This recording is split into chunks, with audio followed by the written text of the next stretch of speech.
میرے ابتدائی 3-4 سال جو ہے وہ تعلیم میری دیوبندیوں کے پاس ہے. میں پہلے حنفی تھا. دیوبندیوں کے پاس ہمارا جو مدرسہ تھا وہ دیہات میں تھا. دیہات میں باورچی نہیں ہوتا تھا. اب کیا کرتے تھے, کچھ گھر والوں نے, جیسے ادھر ہے, ہر گھر والے نے استاد جی سے کہہ رکھا تھا کہ ہم روزانہ 2 بچوں کا کھانا دیں گے, صبح بھی دیں گے شام کو بھی دیں گے. کسی نے کہہ رکھا تھا ہم 1 بچے کا کھانا دیں گے, کسی نے ہم 3 بچے کا.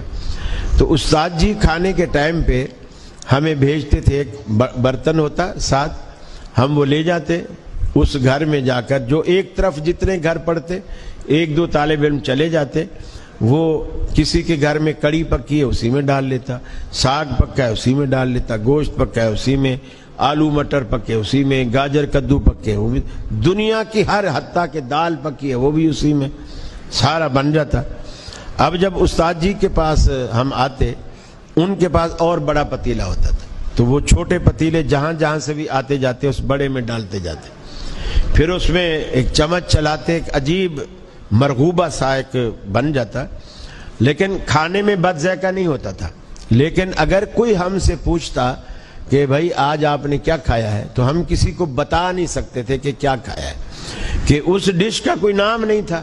ساری دنیا جہان کی چیزیں, یہ جو گھر میں کتنا بھی امیر آدمی ہو نا, زیادہ تیر مارے گا ایک وقت میں 2 ڈشیں بن جائے گی, ورنہ تو عموماً ایک ہی ڈش بنتی ہے. لیکن یہ جو مولویوں کی گردنیں موٹی اور توندیں بڑی ہوتی ہیں, اس کا راز ہی یہی ہے کہ یہ اتنے گھر کی اتنی ورائٹیاں جب مل کے وہ روزانہ لے گا تو ظاہر بات ہے بٹن بھی تنگ پڑے گا, کپڑے بھی ہر سال جو ہے سلائی دوبارہ کروانی پڑے گی, بڑھوانا پڑے گا.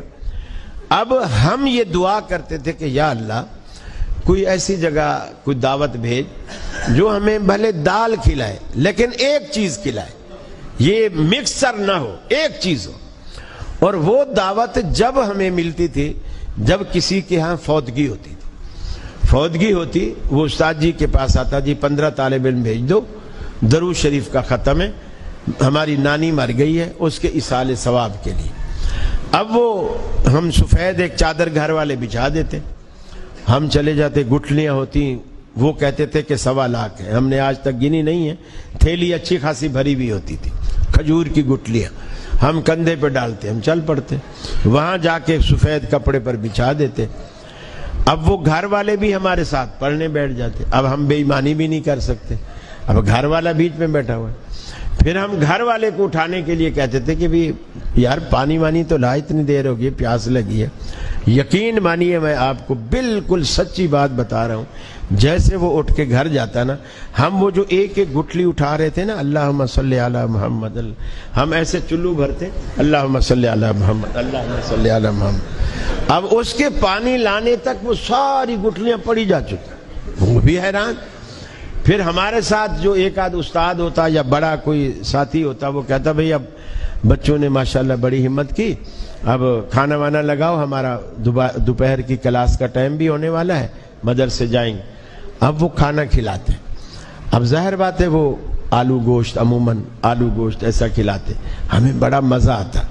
مزے کے بعد ہم ان کے گھر سے لے کر مدرسے تک, اللہ کی قسم کھا کر کہہ رہا ہوں, ہم پورا راستہ یہی دعا کرتے, اللہ کرے ان کا کوئی اور مرے, اللہ کرے ان کا کوئی اور مرے, چونکہ اور مرے گا یہ پھر ہمیں پھر بلائیں گے, پھر مزے آئیں گے. تو آپ دیکھو شریعت نے چور بازاری کے سارے راستے بند کر دیے. یہ سزا سنت کو چھوڑنے کی ہے اور بدعت کو اپنانے کی ہے. آپ نے اپنا پیسہ بھی ضائع کیا, مال بھی ضائع کیا, وقت بھی ضائع کیا, اور بجائے دعائیں لینے کے بد دعائیں لی. دیکھیے طالب علموں کو کیا پڑی, ہم میری نانی کو بخشواتے پھرے. طالب علموں کو کیا پڑی ہے, نانی میری ہے بخشوائیں گے, وہ کیوں بخشوائیں گے, ان کو تو روٹی چاہیے اور بوٹی چاہیے, بس ساتھ یہ 2 چیزیں چاہیے. میرے بھائیوں, بچو ان خرافات سے, ان بدعات سے, ان چیزوں کو اختیار کرو جو رسول اکرم صلی اللہ علیہ وسلم سے ثابت ہے.